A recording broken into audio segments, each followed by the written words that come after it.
Excellencies, ladies and gentlemen, and dear colleagues.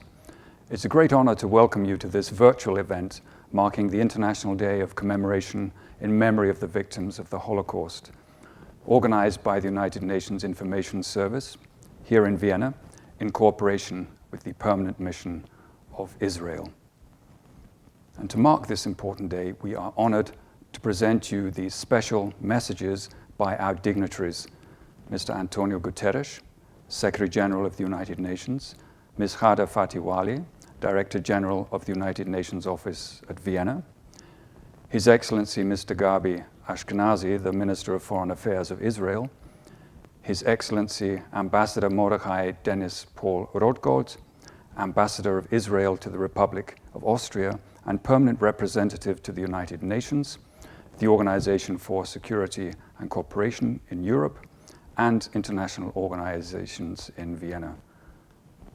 He will also speak on behalf of His Excellency Ambassador David Nussbaum, Permanent Representative of Israel to the International Atomic Energy Agency and the Comprehensive Nuclear Test Ban Treaty Organization.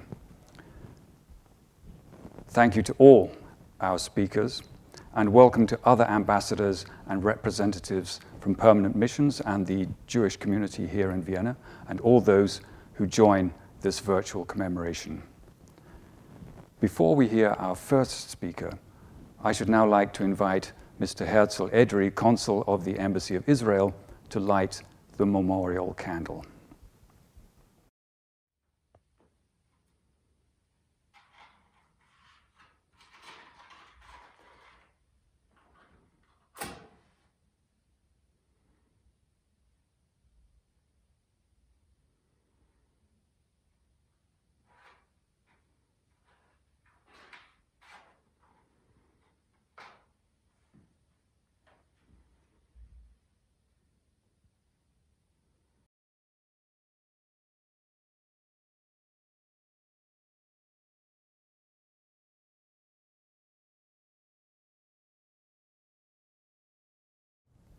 Thank you, Mr. Edrei. It's customary to recite the Jewish prayer of El Maleh Rachamim to mourn the Holocaust victims.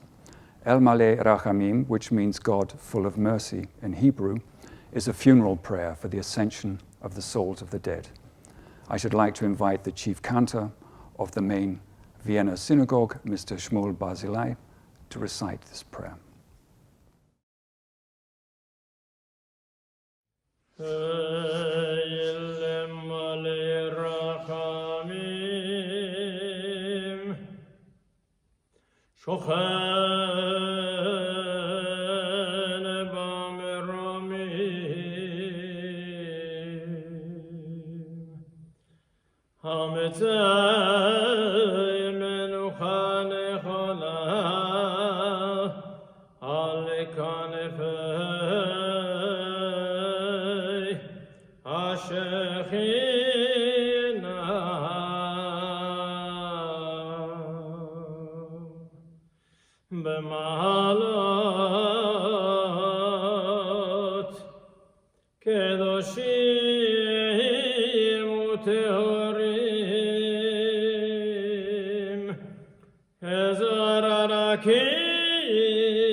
ששת פילוני אחינו בני ישראל, אנשים, נשים, ילדים וילדות, שנהרגו, שנשחטו,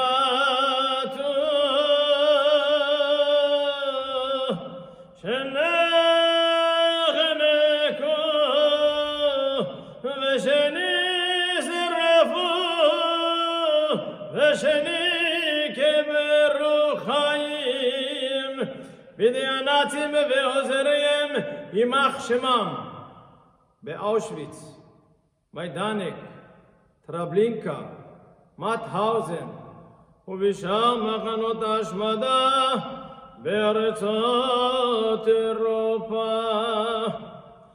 ומסרונה משם, ומסרונה משם, על קידוש השם בעבור שאנו מתפללים, שאנו מתפללים לעילוי נשמותיהם.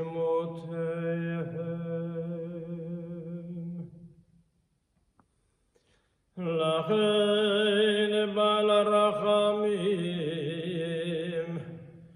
יסירם בסתר כנפיו ליובלמים, וייסרו בסרור החיים את נשמותיהם. בגן עדן, בגן עדן, בגן עדן מנוחתם. אדוני ונחלתם,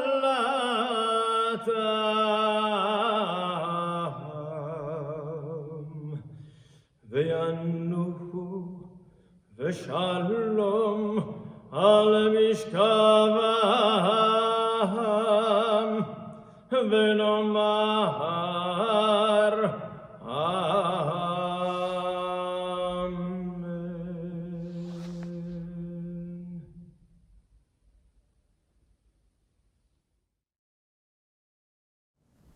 Thank you very much, Chief Cantor Barzilai.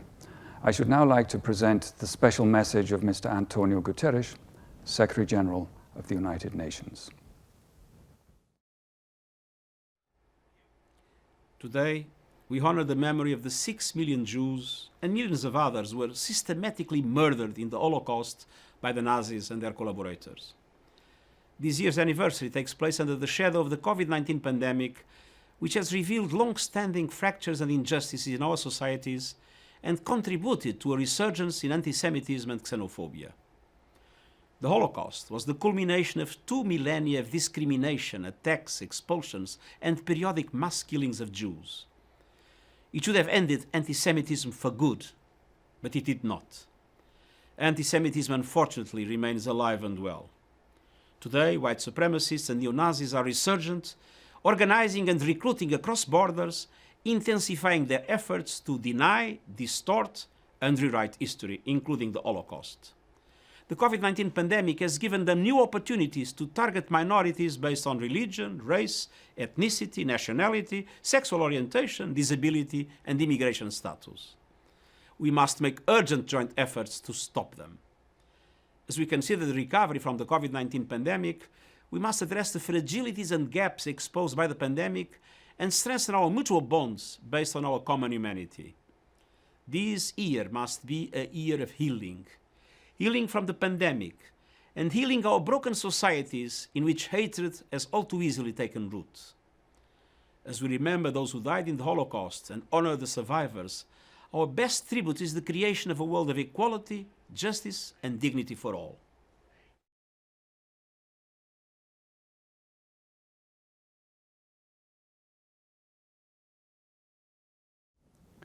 Thank you, Secretary General.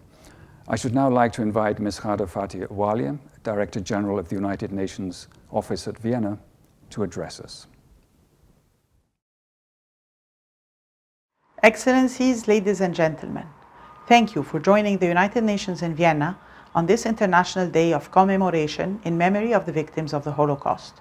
I'm grateful to the Permanent Mission of Israel for organizing this important event with the support of our colleagues at the UN Information Service and for enabling us to meet virtually in the face of COVID-related challenges.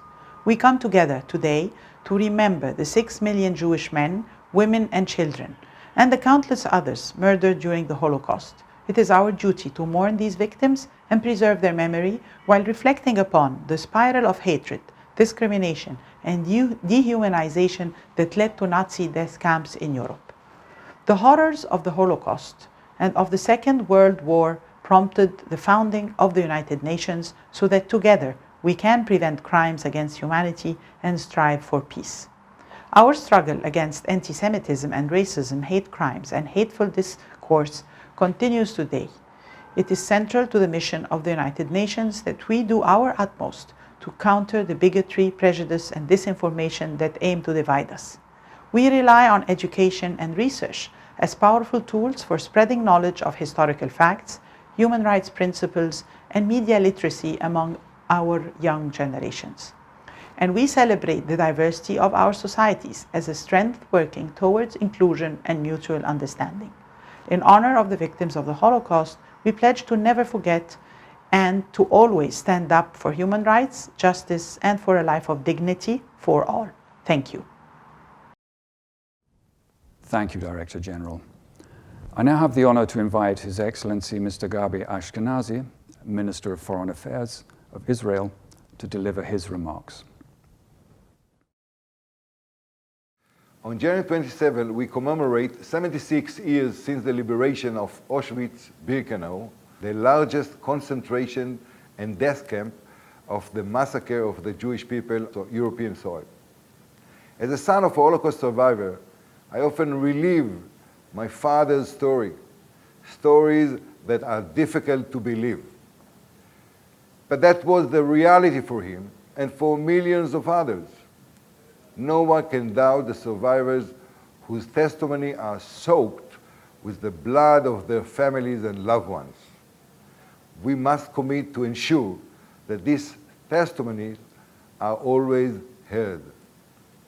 This is our oath, to remember and not to forget, to echo the memory for all time. As the coronavirus has spread, anti-Semitism grows. We cannot turn a blind eye to propaganda and incitement. We also continue to hear the voices of hatred by Iran and its proxies, who call for the destruction of the Jewish people living in Israel. These calls cannot be ignored. They have the power to become mass extermination. The Jewish people are no longer powerless, and Israel will always defend itself by itself. Despite the negative trend, this last year also saw sign of hope and change.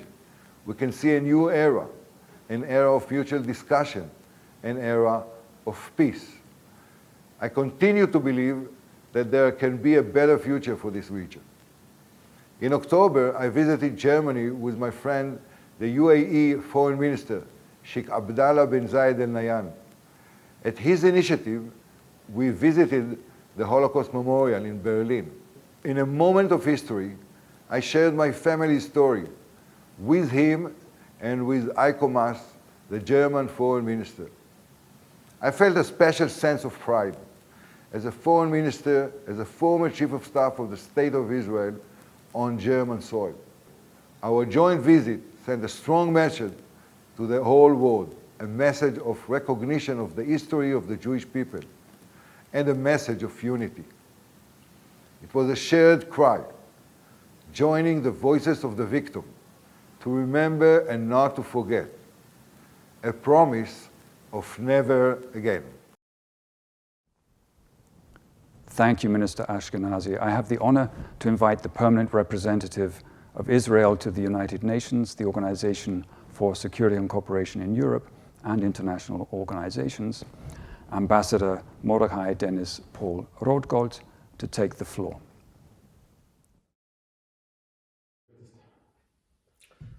Distinguished colleagues and guests, today we are commemorating the 76th anniversary of the liberation of the Auschwitz-Birkenau Nazi extermination camp that became the tragic symbol of the darkest chapter of modern human history.